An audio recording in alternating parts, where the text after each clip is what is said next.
You can't manifest prosperity if you're secretly manifesting from your wounds. That is why so many people try affirmations, rituals, and visualization, but still end up in the same cycles of scarcity. It isn't because manifestation doesn't work. It's because they are creating from the wrong frequency. Picture this. You are standing before a golden door that holds the abundance you've been dreaming of. You can feel its light.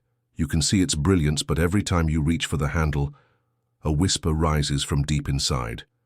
You are not worthy. You will fail again. It isn't meant for you. That whisper is not your soul. That whisper is your wound. And as long as you listen to it, the door stays closed. But what does it really mean to manifest prosperity from the soul, not the wound? Ancient Egypt spoke of the Ka and Ba, life force and soul, as the twin powers of creation. Vedantic masters described the Atman, the pure self, inseparable from Brahman, the infinite field of consciousness. Plato imagined the soul as the bridge between the shadows of the cave and the eternal light of truth. Across continents and centuries, these voices tell us the same thing. Prosperity does not come from effort or fear. It comes from alignment. It comes from remembering that the soul is already whole, already abundant, already connected to the infinite. Modern science now confirms what they knew. Dispenza shows us that every thought combined with an emotion generates an electromagnetic signature, a field that broadcasts into the quantum realm. If the emotions come from pain, the field carries scarcity. If they come from wholeness, the field carries abundance. This is the science of prosperity manifestation. This is what it means to manifest prosperity consciously from soul. And here is the promise of this journey. By the end of this video, you will know how to shift from pain into essence, how to stop repeating the vibration of your wounds, and how to manifest prosperity through soul alignment.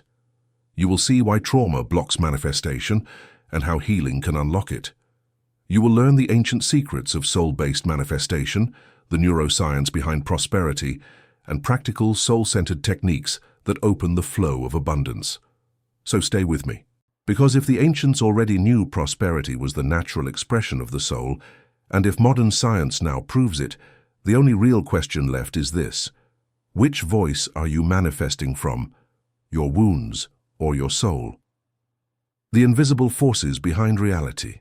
Ancient wisdom meets modern science. Close your eyes for a moment and ask yourself, what is more real, the world you can touch or the world you can feel?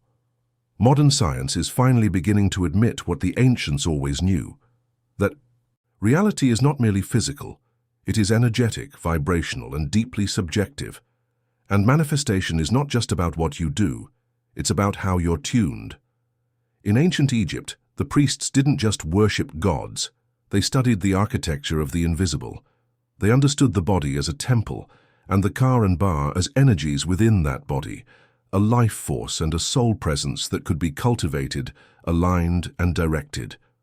They practiced what we might now call vibrational mastery, not through affirmations on sticky notes, but through ritual, breath, intention, and resonance. In India, the Upanishads didn't teach people to manifest success. They taught people to remember the Atman, that inner divine self that is not separate from Brahman, the cosmic field. In today's language, we might call this the quantum field, a sea of possibility where the observer shapes reality. But Vedanta said this centuries ago: you are that. You are already the field. The problem is not lack of power. The problem is forgetfulness.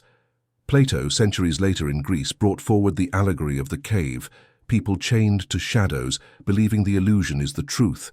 But the soul, when it turns toward the light, begins to perceive the true world. This is the same process modern neuroscience describes when it speaks of neuroplasticity, the ability of your brain to rewire itself, to release the conditioning of the past, and awaken to new potentials. Today we don't use temples or togas. We use words like neural coherence, epigenetics, and energy fields. But they are speaking to the same thing, the fact that your state of being shapes your experience of life, that your consciousness is causal. Dr. Dispenza, for example, explains this as the quantum model of reality. When your thoughts, emotions, and actions are all aligned with a clear intention and an elevated emotion, gratitude, love, wholeness, you broadcast a coherent electromagnetic signal into the field. And the field, which is both intelligent and responsive, begins to mirror that signal back to you. But here's the key: if you're holding on to unprocessed trauma, your signal is jammed. If you're still living from the subconscious imprint of fear, rejection, abandonment, even if your conscious mind says, "I am abundant," the field reads your true signal. It listens to the wound, not the words.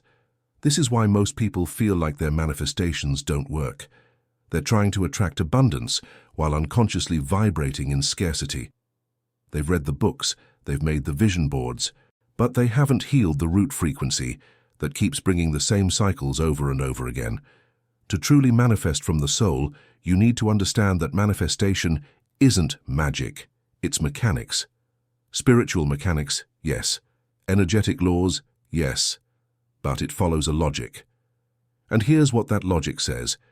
You do not manifest what you want, you manifest what you are.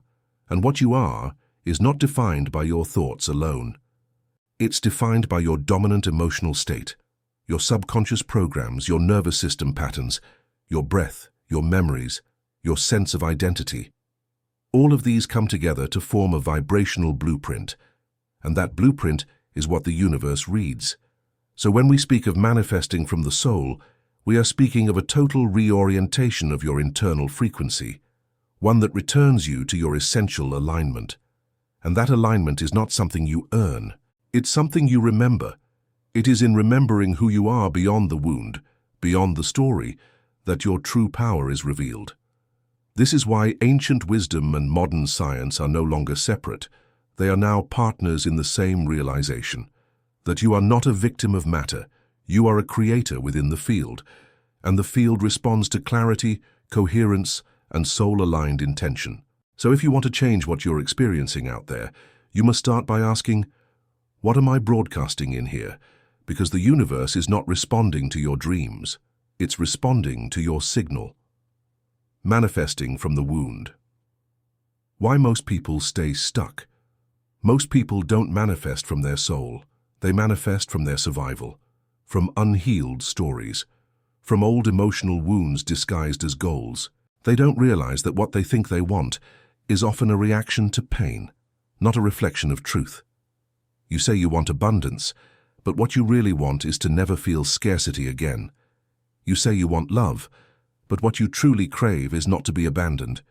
You say you want success, but your nervous system is chasing safety, not expansion. That's not creation, that's compensation. And that's the trap of manifesting from the wound. The wound doesn't want to expand, it wants to protect. It doesn't want to evolve, it wants to survive. And the problem is, most people try to manifest a future while still living from the vibrational frequency of a past that hurt them. They carry it in their breath, in their body, in their subconscious patterns. They recite affirmations, but their energy says otherwise. Here's the hard truth. If the foundation of your manifestation is fear, lack, shame, or rejection, the universe will reflect those vibrations back to you, not because the field is cruel, but because it's coherent. The quantum field is exact. It doesn't respond to what you say you want. It responds to what you are. This is why trauma is not just an emotional memory. It's a vibrational imprint, a frequency you keep broadcasting without knowing. It's why you might attract the same kinds of relationships, the same financial blocks, the same limitations no matter how much you visualize. Because at a deeper level, your signal hasn't changed. When you manifest from the wound, your desires are shaped by pain. You don't dream from expansion, you dream from contraction. You don't create from joy, you create from urgency.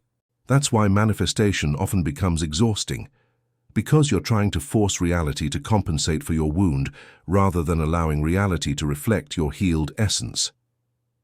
Think about this. When you're operating from a scarcity wound, your manifestations will carry that flavor. You might attract money, but it won't feel enough. You might attract a partner, but fear will sabotage it. You might hit a goal, but it won't silence the deeper voice that says, "I'm not safe, I'm not worthy, I'm still alone." That's the wound whispering beneath the surface. and no technique will override it until it's felt, acknowledged, and healed. Carl Jung once said, "Until you make the unconscious conscious, it will direct your life and you will call it fate." That's exactly what happens here. You're not broken. You're just broadcasting an old frequency that no longer serves you. You see, manifestation is never just about the external. It's about inner alignment. And inner alignment cannot happen while the wound is running the show. That's why so many seekers feel confused. They follow all the steps. They meditate. They journal. They visualize. But deep inside, there's a child still frozen in fear, still waiting to be chosen, still trying to earn love or security or belonging. And that child is louder than any vision board. To manifest from the soul, you must first recognize where you've been manifesting from the wound. Ask yourself, is this desire coming from my truth or my trauma?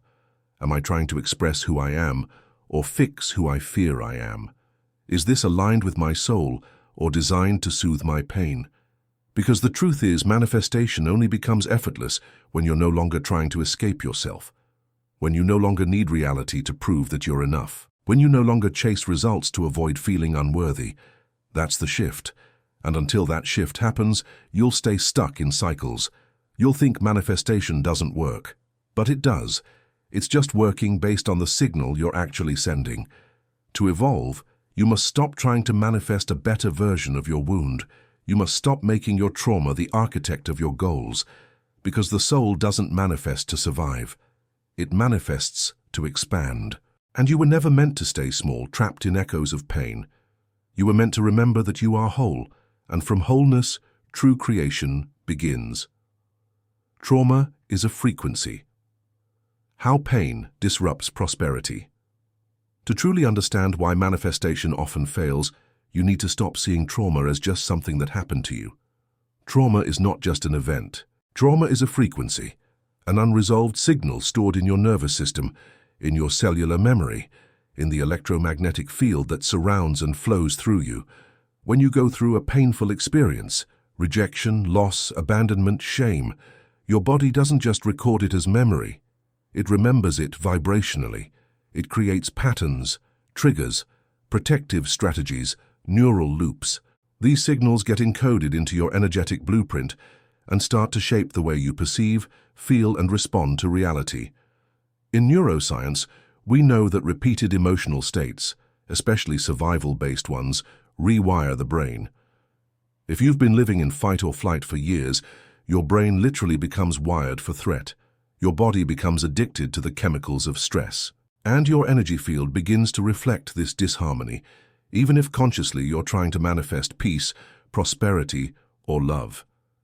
You might say the right things, you might visualize the right outcomes, but your electromagnetic field tells a different story. And the quantum field, responsive, intelligent, coherent, always mirrors your energetic reality, not your verbal affirmations. That's why healing trauma isn't optional if you want to manifest from the soul. It's essential, because if trauma is a frequency, then unhealed trauma distorts the signal. You become like a radio trying to tune into prosperity while broadcasting from the channel of fear. You want expansion, but your signal says contraction. You want abundance, but your vibration says danger. And here's the paradox. The more you push to manifest while ignoring the wound, the more resistance you create. You can't override incoherence with more effort. You can only resolve incoherence with alignment. In spiritual terms, ancient mystics understood this. In Egypt, they saw the Ba, the soul, as something that could not shine fully while the Ka, the life force, was in distortion. In Vedantic wisdom, the Atman could not be remembered through the layers of the wounded ego. The soul was always whole, but trauma covered it like smoke over a mirror. In modern science, we find this echoed in the research of people like Dr. Joe Dispenza and Dr. Bruce Lipton. They explain how emotional trauma affects your gene expression, your heart-brain coherence, and your access to higher frequencies. Trauma literally constricts your creative potential by keeping your physiology locked in survival. And that's the real cost of unhealed pain. It closes the channel. Not because you're unworthy, but because your system is trying to stay safe. And safety always takes priority over expansion. Until your body feels safe to receive more, it won't. Until your heart feels safe to open, it can't. Until your nervous system feels safe to rest, to trust, to love, your manifestations will always be filtered through a lens of doubt, fear, or urgency. This is why healing is not the opposite of manifestation. It is the foundation. Without coherence, there is no clarity. Without safety, there is no surrender. Without alignment, there is no attraction. You must change the frequency, not just the thoughts. You must become the vibration of what you wish to receive. And that means releasing the old signals that say, I am not enough. I must fight to survive. I don't deserve to receive. Because as long as those frequencies are active, even subtly, they act like static in your field. They block clarity. They distort intention. They repel resonance. But when you bring awareness to these frequencies, when you feel them, honor them, and let them move, something profound happens. The signal clears. The static dissolves. The nervous system calms. The body shifts from protection to presence, and suddenly manifestation becomes less about trying and more about allowing. This is why the next step is not more visualization, but deeper nervous system regulation. Not more affirmations, but more coherence. Not more doing, but more remembering. Because once the signal is clean, once the vibration is coherent, once the soul is leading, not the wound, reality begins to organize itself differently around you. And prosperity, once elusive, begins to feel natural again. From pain to essence. The shift that changes everything. There comes a moment in every journey of awakening when you realize that your pain is not your identity. That the wound, no matter how deep or justified, is not the core of who you are. And in that moment, something shifts. You stop asking, how do I fix myself, and start asking, who was I before I was hurt? This is the pivotal transition, from living as a reflection of pain to embodying the essence of your soul. When you operate from trauma, you are not choosing your life. You are reacting to what already happened. You are manifesting from memory, not potential. And your energy field reflects this, oscillating between fear and control, scarcity and grasping, longing and resistance. You become a magnet for repetition because your frequency is still tuned to survival. But when you begin to reconnect with your essence, what ancient mystics called the soul, the Atman, the divine self, you activate a completely different kind of power. It is not the power of effort, persuasion, or domination. It is the silent power of coherence, of remembering. Your essence does not chase, it radiates. Your essence does not prove, it knows. Your essence does not cling, it creates. This shift is not just spiritual poetry, it is neurobiological reality. When you move from pain to essence, your nervous system exits survival mode. Your heart rate variability increases. Your brain waves stabilize into coherence. Your cells receive new instructions, and the field around you begins to mirror that change. You are no longer trying to manifest abundance. You are becoming the frequency of abundance. You stop trying to feel worthy and start realizing you always were. You stop chasing love and start becoming the space where love arises naturally. You stop forcing outcomes and start aligning with timelines that match your soul's signature. Ancient wisdom has always pointed to this. In the Vedantic texts, they said, you are that, not someday, not when you heal enough, now, already, always. You are not broken trying to become whole. You are whole simply remembering what the wound made you forget. The Egyptian priests understood this too. The rituals of initiation weren't to make you divine. They were to strip away the illusions that made you feel separate from your divinity. To remember the Khan Ba was to remember your essence and your eternal nature. And in modern terms, this is identity healing. This is soul embodiment. This is the neurological and energetic return to the truth of who you are, unfiltered by shame, untouched by scarcity, unbound by survival narratives. But how does this shift happen? First, through radical self-awareness. You must learn to recognize the voice of the wound, its fear, its urgency, its demands. And then you must choose a new signal, not by denying the pain, but by no longer letting it drive. You don't heal by erasing what happened. You heal by remembering who you were before it happened, and by aligning every thought, emotion, and action with that deeper truth. That is soul-based manifestation. That is where true prosperity begins, not from the mind that was shaped by lack, but from the soul that has never been touched by it. And the more time you spend in this essence, the more familiar it becomes. The more your field stabilizes in coherence, the more your biology supports expansion, the more you stop reacting and begin creating. This is not bypassing. This is transmutation. This is the alchemy of consciousness, turning the lead of pain into the gold of presence. And from that presence, everything changes. The wound may still whisper, but it no longer defines you. The fear may still arise, but it no longer chooses for you. You become the master of your state, the architect of your energy, the conscious participant in the divine unfolding of your life. And that is the shift. From pain to essence, from distortion to alignment, from reaction to creation. The science of manifestation, coherence between heart and mind. The soul doesn't just speak in symbols, it speaks in frequency. And if you want to understand the real mechanics of manifestation, you have to understand coherence, not as a vague spiritual ideal, but as a measurable biological and electromagnetic phenomenon. Because when the heart and the mind enter a state of coherence, the entire body becomes a tuning fork for reality. And the field responds. Most people try to manifest with the mind alone. They visualize, they write affirmations, they repeat mantras, but all the while their nervous system is dysregulated, their heart is in contraction, their emotions are misaligned, and so their signal, their electromagnetic broadcast into the quantum field, is scattered, conflicted, weak. The universe doesn't respond to words, it responds to coherence. Scientific studies from institutions like the HeartMath Institute have revealed what ancient mystics always knew. The heart is not just a pump, it is an intelligent field generator, emitting an electromagnetic wave up to 60 times stronger than the brain. And when your heart and brain are in sync, when your emotions and your thoughts become one coherent signal, you create the electromagnetic conditions for manifestation. Coherence is not just calm, it is a resonant harmony between intention and emotion, between thought and energy, between inner state and outer broadcast. And this harmony generates a stable signature in the field, a frequency that draws matching patterns into your life.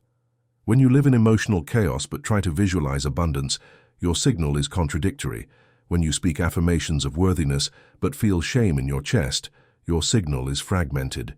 When you try to manifest peace but live in chronic stress, you're not in the frequency of receiving, you're in the frequency of defense.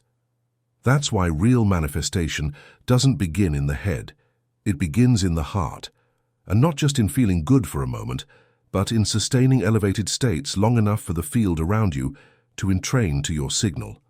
Gratitude, for example, is one of the most powerful emotional frequencies, not because it's spiritual, but because it creates physiological coherence. It increases heart rate variability, optimizes brain function, and bathes your cells in regenerative chemistry. And when you feel gratitude before the thing arrives, not as a reaction but as a state of being, you collapse the timeline between desire and manifestation. This is not just theory, it's quantum law. In quantum mechanics, particles respond to the observer. But more specifically, they respond to the state of the observer. Are you observing reality from coherence, from gratitude, from wholeness, or from lack, urgency, and fear? Because your internal state is not passive, it is a generator of probability. And when you combine a clear intention with an elevated emotion, what Dispenza calls the formula, you become a conscious creator, not just a participant. The brain provides the direction, the heart provides the power. Together they create a coherent signal that the quantum field cannot ignore. In ancient Egypt, this was encoded in the balance between Ma'at and Sia, truth and perception.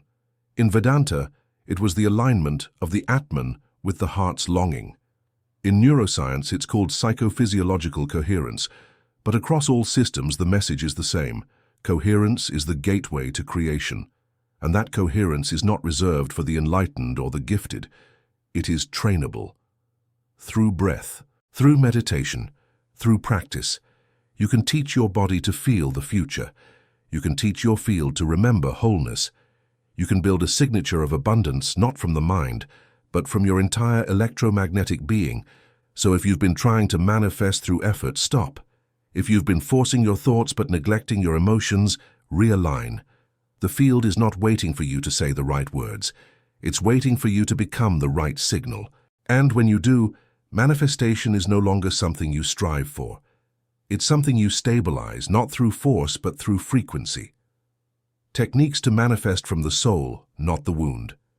Now that you understand the science and soul of coherence, let's explore what you can actually do day by day, moment by moment, to manifest from the soul and not from your wounds. Because the truth is, you don't need another technique to force reality into submission. You need practices that help you remember who you are beyond the pain and anchor that remembrance into the field. These are not mechanical hacks. They are rituals of energetic alignment. The first technique is soul-centered visualization, not the kind where you picture a car or a house and try to feel excited. That's often still the ego playing dress-up. Soul-centered visualization begins not with desire, but with identity. You start by closing your eyes, breathing deeply and asking, who am I when I'm not afraid? Who am I when I no longer believe the story of lack? Let the image arise. Maybe it's not even a person, maybe it's a presence, a feeling of stillness, of expansion. From that essence, you visualize not to get, but to express. You don't create a scene to attract something, but to mirror the state you've already claimed. This is why the coherence breath is essential. A simple technique, yet profoundly powerful. Inhale for 5 seconds, exhale for 5 seconds, focus on the heart, and feel an elevated emotion. Do it for 5 minutes. Every time, without exception. This is how you train your nervous system to exit the frequency of the wound and enter the frequency of the soul. You begin to embody a new electromagnetic signature, and you teach your cells to vibrate in alignment with the future you've already chosen.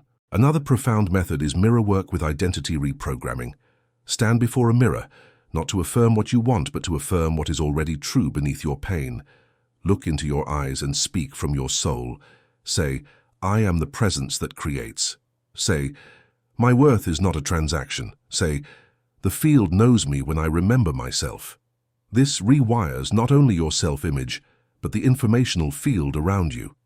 You stop manifesting from the echo of past wounds and start transmitting the resonance of remembered truth. But perhaps the most powerful technique of all is radical stillness. Not doing, not fixing, not visualizing, just being. The wound is addicted to noise, to action, to striving. The soul reveals itself in stillness. Set a timer. Sit. Breathe. Do nothing. Let the discomfort arise. Let the urge to fix or manifest or achieve pass like a wave. What remains is you. And from that depth, true manifestations emerge, effortlessly, organically, without distortion. You can also create a daily alignment ritual. Start your day by tuning into the soul's energy, not your to-do list, not your fears. Light a candle. Play a song that opens your heart. Speak a phrase that aligns your field. Today, I remember who I am. Then move through your day as that version. Let your choices reflect the soul's signal. If something pulls you out of alignment, pause and breathe. Recenter. Manifestation from the soul is a path of real-time correction. Lastly, write as your future self. But again, not from ego fantasy. Write as the you who is already free. What do you know now? What choices do you no longer make? What energy do you walk into rooms with? This writing doesn't just clarify, it codes. It imprints the field with a new narrative that resonates through time and space. Remember, techniques are not magic. They are reminders. Every practice is a bridge, from the false self to the true one, from the wound to the soul, from fear to frequency. And the more consistently you cross that bridge, the more reality conforms to your coherence. You stop chasing. You start attracting, not from need, but from being. This is not about doing more, it's about doing differently, with reverence, with awareness, with soul. Prosperity is your natural state. Stop chasing, start allowing. Prosperity is not a prize you earn. It's not a reward for good behavior or a signal that the universe has finally approved of you. Prosperity is your natural state. It is not created through control, it is revealed through alignment. The reason so many people fail to experience this truth is not because it's absent, but because it's buried beneath layers of noise, trauma, and striving. You're not disconnected from abundance. You're just over-identifying with the version of you that forgot it. From the soul's perspective, there's no scarcity. There's only resonance or distortion. When you are in resonance with your essence, when your thoughts, emotions, and energy are in coherence with the truth of who you are, abundance flows. Not because you forced it, but because you stopped resisting it. You became a clear channel, not a clogged one. You started allowing instead of chasing. Chasing is the language of the wound. It believes that if you don't grab it now, it'll disappear. That if you don't prove yourself, you'll be forgotten. That if you don't try harder, you'll stay stuck forever. But none of that is real. It's a survival story written by a version of you that was trying to feel safe. You don't need to shame that version, but you do need to stop letting it run your reality. Because as long as the wound is in control, prosperity remains something outside of you, always out of reach, always dependent on effort, struggle, and sacrifice. Allowing, on the other hand, is the soul's frequency. It says, I am already whole, I am already connected, I am already part of a universe that is intelligent, benevolent, and responsive to my coherence. From this space, your relationship with manifestation changes completely. It becomes less about getting and more about clearing, less about effort and more about remembering.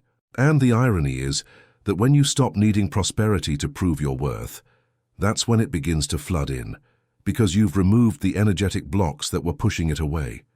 This is why the deepest work is not strategic, it's energetic.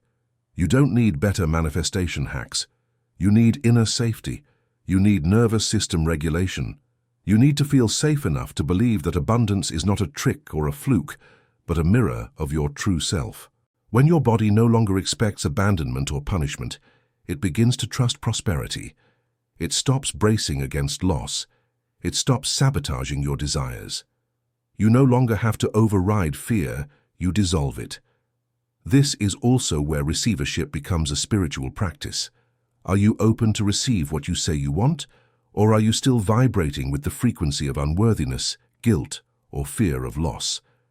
Receiving is not passive, it's a powerful choice to say, I trust the field, I trust myself. I trust that what I allow I magnetize, and so I stop begging, I stop proving, I stop performing. I let go of the mask, and I let in the miracle. To live like this is radical. It means you stop making decisions based on fear. You stop following timelines set by scarcity. You stop asking the world for permission to exist in your fullness.